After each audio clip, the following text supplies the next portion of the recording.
Wêreldmarkte in chaos terwyl die twee grootste handelslande, China en die VSA, mekaar kaalvuis pak. En strafregtelike aanklagte kom dalk teen 5 werknemers van die Nasionale Registrasieraad van Huisbouers na bouramp in George waarin 34 gesterf het.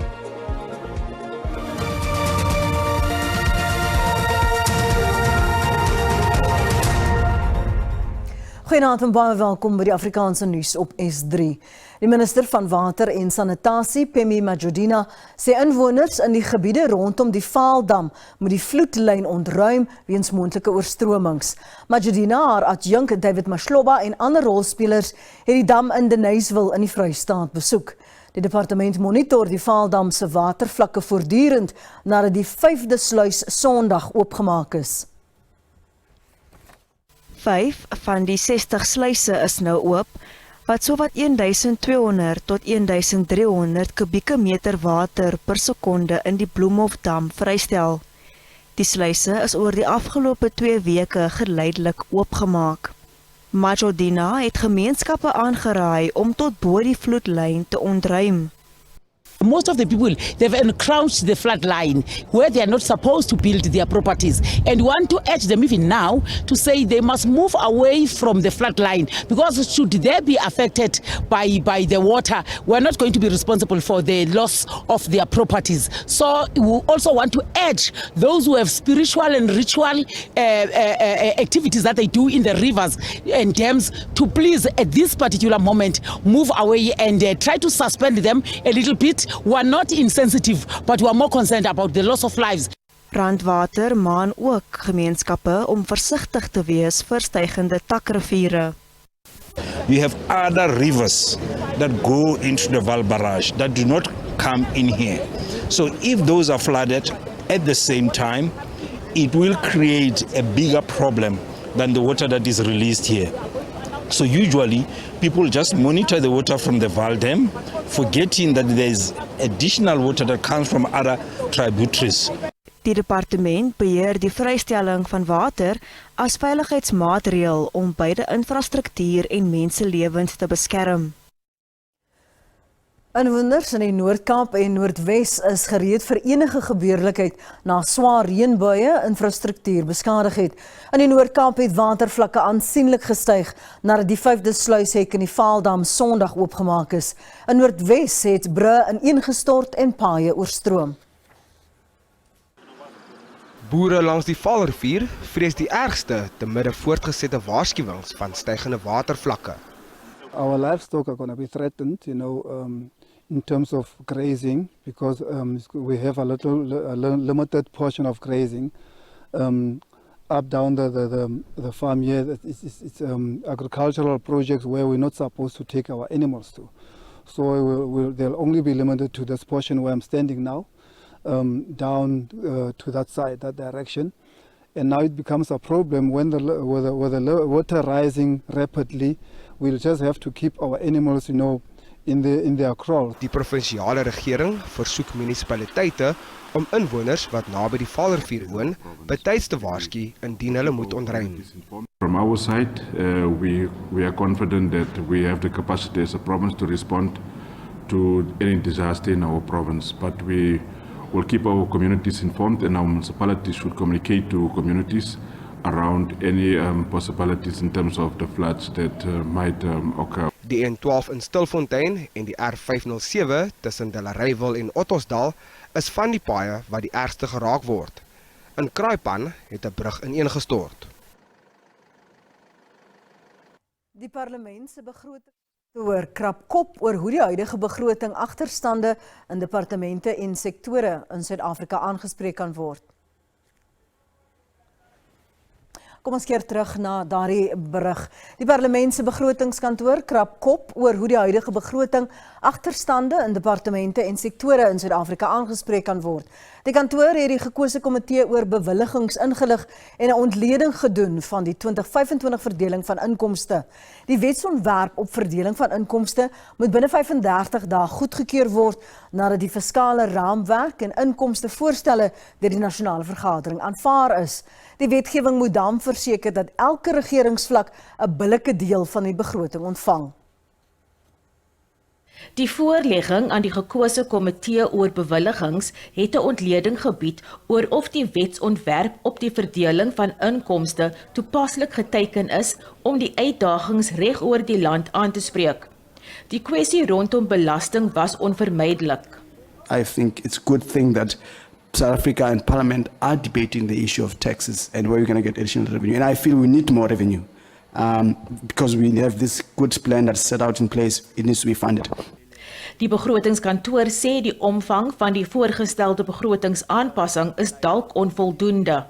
With the current budget, how can those backlogs be addressed? It's a question about, is our budget responsive to the Constitution? Is our budget responsive to gendered needs? Die kantoor het LPs herinner aan die impak van inkomste maatreëls soos die BTW-verhoging. We know, for example, that VAT is significant. Our top 3 tax tools are PIT, CIT, and VAT. And of course, VAT is paid by everyone in society. So the concept of taxpayers is that everyone in the country is a taxpayer. It's just that their tax incidence is different. Aanbevelings is aan die komitee gemaak dat die verdeling van inkomste wetsontwerp sowel as die bewilligingswetsontwerp wat die volgende stap in hierdie proses is, billike dienslewering, ongelykheid, as ook volhoubare ontwikkeling oor alle sfere van die regering aanspreek.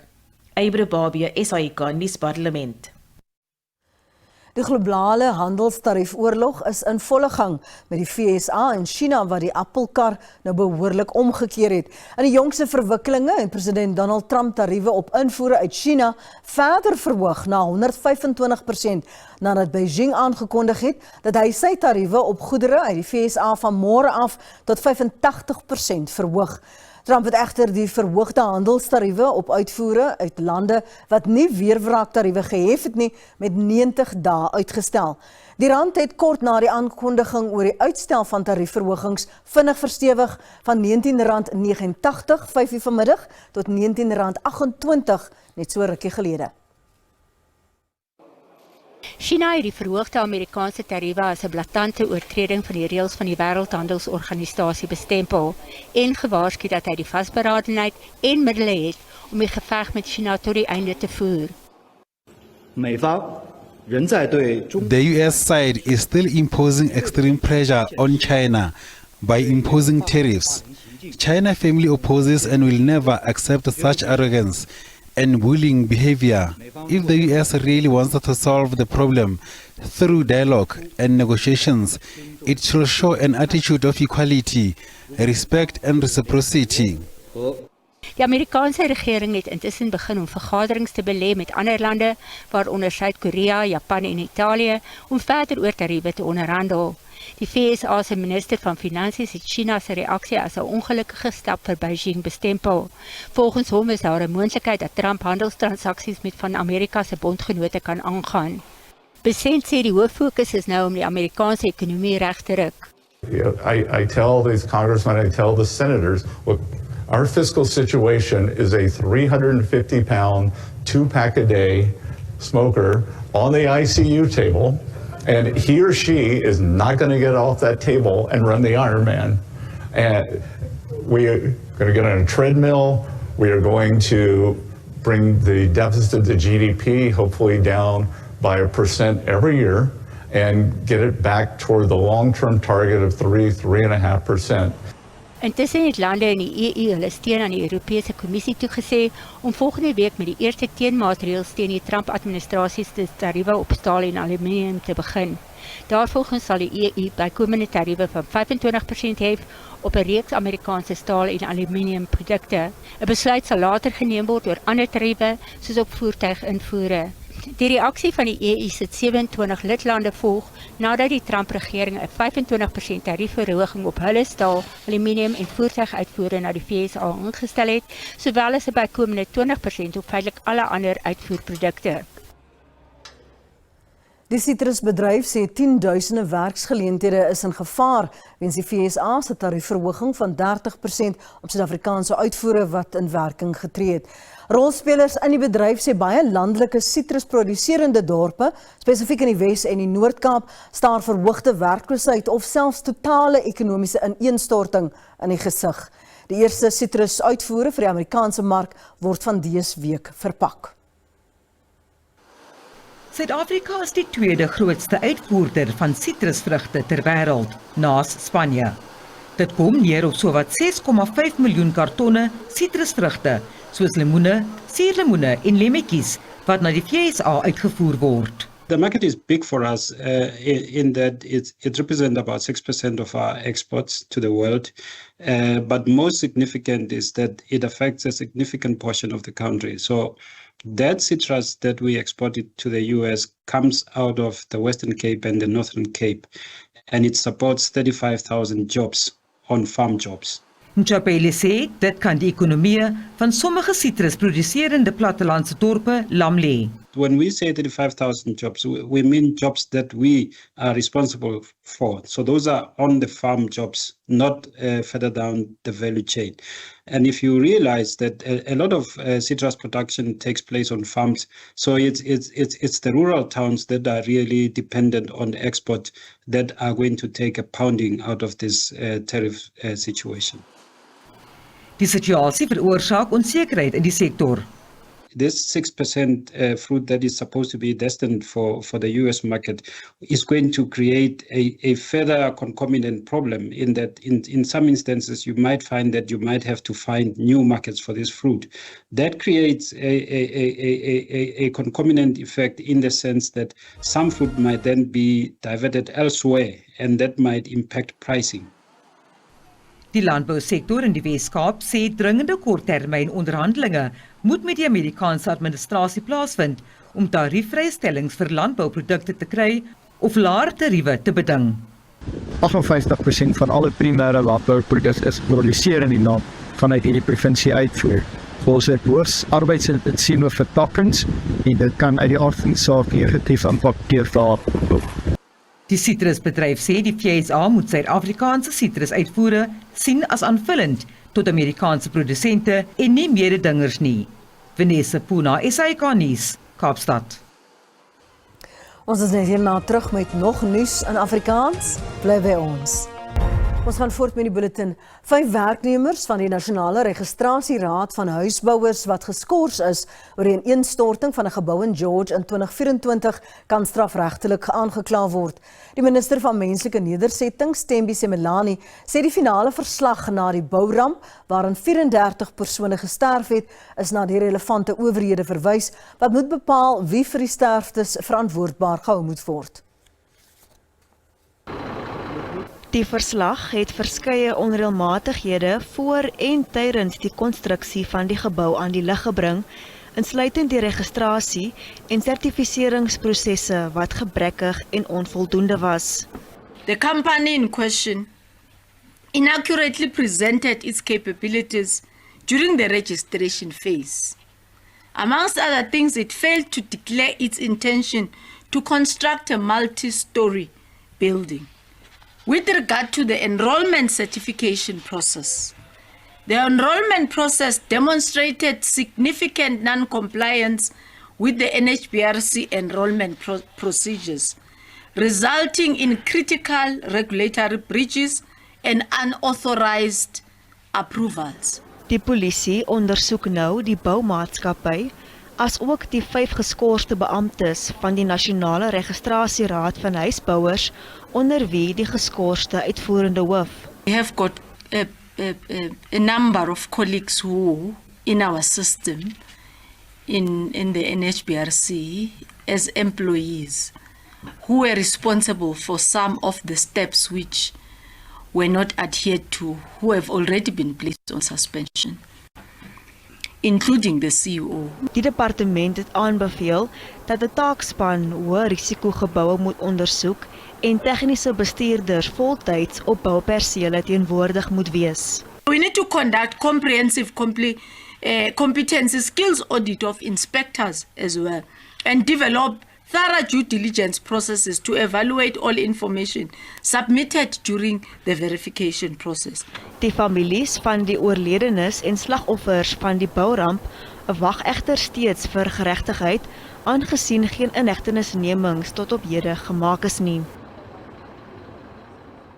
Polisielede van Inanda Noord in Durban is bekommerd oor misdaadbendes wat hulle tuister. Dit volg nadat 'n lid van die presidensiële beskermingsdienste gisteraand doodgeskiet is nadat hy verskeie kere tydens 'n rooftog getref is. Dit is die tweede offisier in 2 maande wat in Inanda doodgeskiet is. Die polisielid was buite 'n spasewinkel geparkeer toe minstens 5 mans hom aangeval het. Hy het 1 aanvaller gewond. Volgens onlangse misdaadstatistieke is die gebied 'n berugte misdaadbrandpunt met die meeste aangemelde gevalle van ernstige misdaad in Suid-Afrika, wat moord en verkrachting insluit. We feeling sad of what is happening. We wish also that it can be tightened, because this means that the criminals, they don't scared of us, they don't care about the law at all. They don't even notice if there is a law. So I so wish that the ministers, whoever who's there, can tighten the law. Die polisie sê hy voer 'n oorlog teen bendes in Inanda. They do not care which police they are fighting with, whether you are police from a local station or you are a tax team. For them, police are police. They will look at any police officer as a target. It's also it should come to our police officers to know that Inanda has been volatile. There's been shootouts. So suspects will always want to shoot first because they believe that police are after them. Die verdagte wat tydens die skietery gewond is onder polisiebewaking by 'n plaaslike kliniek. Die ander verdagtes is nog op vrye voet. Inwoners van Renswil in Kuruman in die Noord-Kaap doen 'n beroep op owerhede om te verseker dat geregtigheid geskied vir die 24-jarige Wannie Kutse. Kutse se halfontbinde liggaam is 5 dae na sy verdwyning in 'n nabygeleë veld ontdek. 2 persone is in verband met die dood in hegtenis geneem. Kutse is vermoedelik gemartel. Die oorledene het aan sy beserings beswyk nadat hy na bewering deur 2 mans en leerlinge van 'n plaaslike hoërskool aangerand is. Hy het glo 'n selfoon van een van die leerlinge gesteel. Ek kan nie terugstaan en sien jou kind word so seer gemaak nie, want ons het harte. En die mense wat dit gedoen het, moet net onthou dat wat in ons heilige boek staan. Jy mag nie doodslaan nie. Ons as gemeenskap voel net wat gebeur het met ons jong mense in 'n stil gemeenskap, it's unfair. En ons as gemeenskap wil nie in opstand kom teen die justice nie. So laat justice sy deel doen, dat die gereg sy gaan, maar ons voel dit moet nie byl gee nie, want hierdie familie gaan nog steeds deur trauma. Hulle het geen trauma counseling gekry nie, maar dis maar alright. Die gemeenskap eis dat misdaad werklik bekamp word. Children of outside, they come to our school, but they come with problems. Each and every time there is problem at Renswil High School because of the kids that are coming from outside. Die 2 beskuldigdes word van moord, ontvoering en regsverydeling aangekla.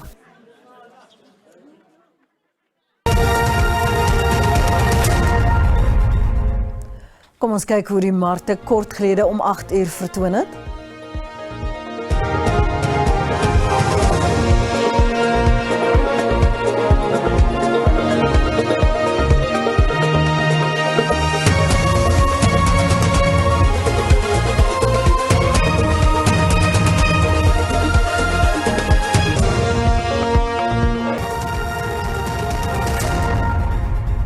Goeienaand en hartlik welkom by die weer.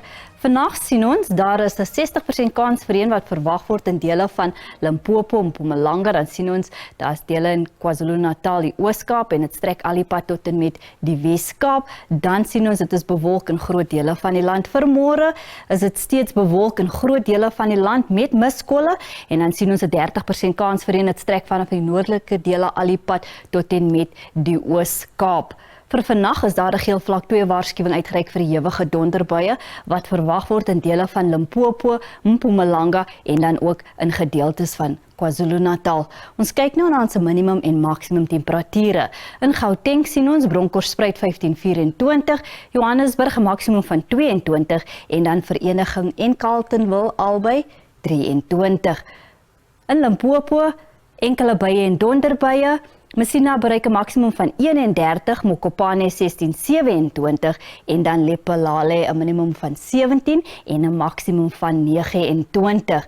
In Mpumalanga Skukuza 21:30, Imalahleni 12:23 en dan Mashishing het 'n maksimum van 24. Onze volgende provinsie is KwaZulu-Natal, Richards Bay 'n maksimum van 25, Pietermaritzburg 'n maksimum van 13 en dan Vryheid het 'n minimum van 14 en 'n maksimum van 25. In die Oos-Kaap, Komane 11:21, KwaNodjoli 14:21 en Willowmoy dan 'n maksimum van 20. In die Wes-Kaap, sonnig in Kaapstad, ons sien 'n maksimum van 25, Oudtshoorn 15:24 en dan George en Mossel Bay dan albei 16:20.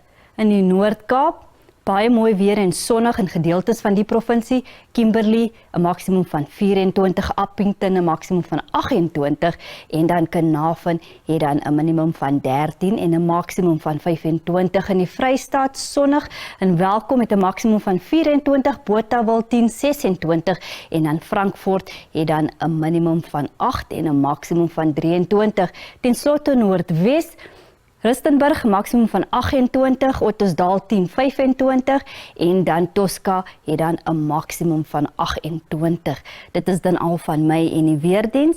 'n rustige aand verder.